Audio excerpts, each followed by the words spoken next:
सुना होगा, फला फला न जाने कितने फला नेता को चुनाव इसलिए लड़ाया गया क्योंकि फला नेता का वोट काटना था। सियासत में फला से फला की बात सुनकर पार्टियां परेशान हुआ करती हैं, जनता परेशान होती है, पछतावे की आग में जलती है, दिल मसोस कर कचोट कर प्रण लेती। अब वोट कटवा यानी वोट काटने वालों की पहचान करेंगे, फेक के बजाय रियल को वोट करेंगे। लेकिन 2019 में एक पार्टी यूपी में ऐसी है जो वोट कटवा के तौर पर फला को विकल्प न बनाकर खुद ही वोट कटवा बन गई है। आप मानिए या नहीं, लेकिन ये 16 आने सच है। यूपी में कांग्रेस की सियासी जमीन से कौन नहीं वाकिफ होगा। किसे नहीं पता कांग्रेस के जनाधार का आधार, बुनियाद, नींव हिल चुकी है। लेकिन उस ट्रेंड को क्या कहेंगे जिसके साथ 2019 में कांग्रेस उतरी है। उसका मकसद पीएम मोदी के अश्वमेध यज्ञ को रोकना है। उसका मकसद पीएम मोदी के शांति और जोश से लबरेज चेहरे पर शिकन देखना है। उसका मकसद राहुल गांधी की बौखलाहट, आने वाली हार के बाद का दर्द और हर उन परिस्थितियों पर मरहम को इस तरीके से लगाना है जिससे दिल्ली की गद्दी नहीं मिलने पर जख्म दर्द ना दे।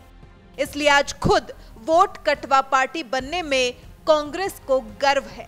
लेकिन राहुल ये भूल गए कि ये जो पब्लिक है वो सब कुछ जानती है। भारतीय सियासत के इतिहास में ये पहली बार हुआ है कि एक पार्टी ही वोट कटवा बन गई। उसका तरीका सियासी पर्दे के पीछे छिपा हुआ एक एजेंडा है जिसे समझना जरूरी है। सोचिए, पहले सपा बसपा ने अपने उम्मीदवार को रायबरेली और अमेठी में नहीं उतारा। अब सियासी गलियारे में चर्चा है कांग्रेस भी दोस्ताना दिखाएगी। मैनपुरी, फिरोजाबाद, अखिलेश और मायावती के गढ़ समेत 6 सीटों पर उम्मीदवार नहीं उतारेगी ताकि जनता का वोट 3 हिस्सों में न बटे। बीजेपी और सपा बसपा गठबंधन के बीच सीधी टक्कर हो, लेकिन इसके बीच फिर वही सवाल, जहां बीजेपी मजबूत है, सपा बसपा मिलकर उसका मुकाबला नहीं कर सकती है, और जहां कांग्रेस कमजोर है लेकिन बीजेपी का वोट काट सकती है, वहां अपने उम्मीदवार को उतार रही है। यानी कंफ्यूजन के सहारे सपा बसपा और कांग्रेस जनता को कंफ्यूज करने में लगी है।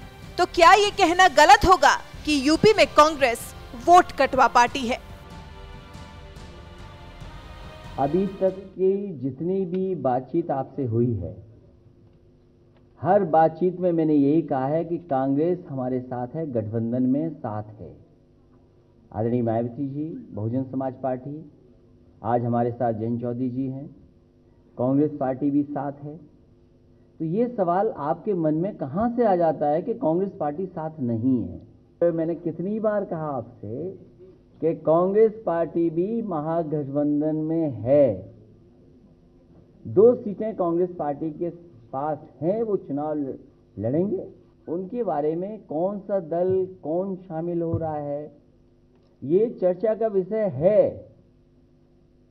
लेकिन ये महागठबंधन है जो किसान, गरीब, मजदूर, नौजवानों को जो लगातार अन्याय हुआ है। बताओ, हमारा किसान खेत में चौकीदार बन के रह गया, रात भर नहीं जग रहा क्या? बताओ आप, रात भर अपनी फसल बचा रहा है और फिर कर्ज माफी के सपने दिखा करके कहां कर्ज माफ हुआ? कुछ पैसे दे देना चुनाव से पहले, वो भी खाते में पहुंचे नहीं पहुंचे हैं। ये तो वही है जो बोरी से काटा गया पैसा। और फिर समाजवादी पेंशन बंद कर दी गई, 500 रुपए समाजवादी लोग भी देते थे। राजनीति विचार पर की जाती है, राजनीतिक गठबंधन विजन पर बनते हैं, बिगड़ते हैं। लेकिन ये पहला अवसर है जब सिर्फ एक व्यक्ति के विरोध में सब एकजुट हो रहे हैं। साथियों, ये सारे मिलकर, इनका इरादा क्या है, ये बात हमको समझनी है और घर घर जाके समझानी है। ये सारे मिलकर अब देश में एक मजबूर सरकार बनाने में जुट गए हैं। वो नहीं चाहते कि देश में मजबूत सरकार बने और उनकी दुकान फिर बंद हो जाए। वो मजबूर सरकार चाहते हैं ताकि भ्रष्टाचार कर सके। इस देश का नागरिक मजबूत सरकार चाहता है ताकि व्यवस्था में भ्रष्टाचार को खत्म कर सके। वो मजबूर सरकार चाहते हैं ताकि अपने परिवार का, अपने रिश्तेदारों का भला कर सके। देश मजबूत सरकार चाहता है ताकि सबका साथ, सबका विकास हो सके। वो मजबूर सरकार चाहते हैं ताकि रक्षा सौदों में दलाली खाई जा सके। हिंदुस्तान मजबूत सरकार चाहता है ताकि देश की सेना की हर जरूरत को पूरा कर सके। वो मजबूर सरकार चाहते हैं ताकि किसानों की कर्ज माफी में भी घोटाला कर सके। हम मजबूत सरकार चाहते हैं ताकि देश के किसानों को सशक्त कर सके। वो मजबूर सरकार चाहते हैं ताकि यूरिया घोटाला हो सके, चीनी घोटाला हो सके। देश मजबूत सरकार चाहता है ताकि किसानों को समय पर खाद मिले, अपनी फसलों का उचित दाम मिले। वो मजबूर सरकार चाहते हैं ताकि फिर कॉमनवेल्थ जैसे घोटाले हो सके। भारत मजबूत सरकार चाहता है ताकि अपने बच्चों को ईमानदारी और पारदर्शिता के साथ खेल की दुनिया में आगे बढ़ा सके, उन्हें आधुनिक सुविधा दे सके। वो मजबूर सरकार चाहते हैं ताकि 2G जैसे घोटाले फिर हो सके। देश मजबूत सरकार चाहती है ताकि देश का हर व्यक्ति डिजिटल इंडिया मिशन का लाभ उठा सके। वो मजबूर सरकार चाहते हैं ताकि अंतरिक्ष कंपनियों में भी घोटाला कर सके। हम मजबूत सरकार चाहते हैं ताकि देश गगनयान की सफलता का गौरवगान करे। वो मजबूर सरकार चाहते हैं ताकि खदानों की नीलामी में करोड़ों की लूट कर सके। हम मजबूत सरकार चाहते हैं ताकि खदानों से जो कमाई हो रही है उसका लाभ अपने आदिवासी भाई बहनों को मिले।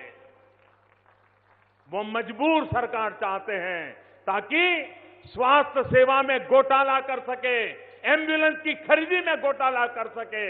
हम मजबूत सरकार चाहते हैं ताकि आयुष्मान भारत योजना के तहत 10 करोड़ परिवारों को मुफ्त इलाज दे सके। ये गठबंधन वास्तव में इस देश में अराजकता पैदा करने, राजनीतिक अस्थिरता को जन्म देने, राजनीतिक अव्यवस्था को बढ़ाने, भ्रष्टाचार को बढ़ाने का गठबंधन है।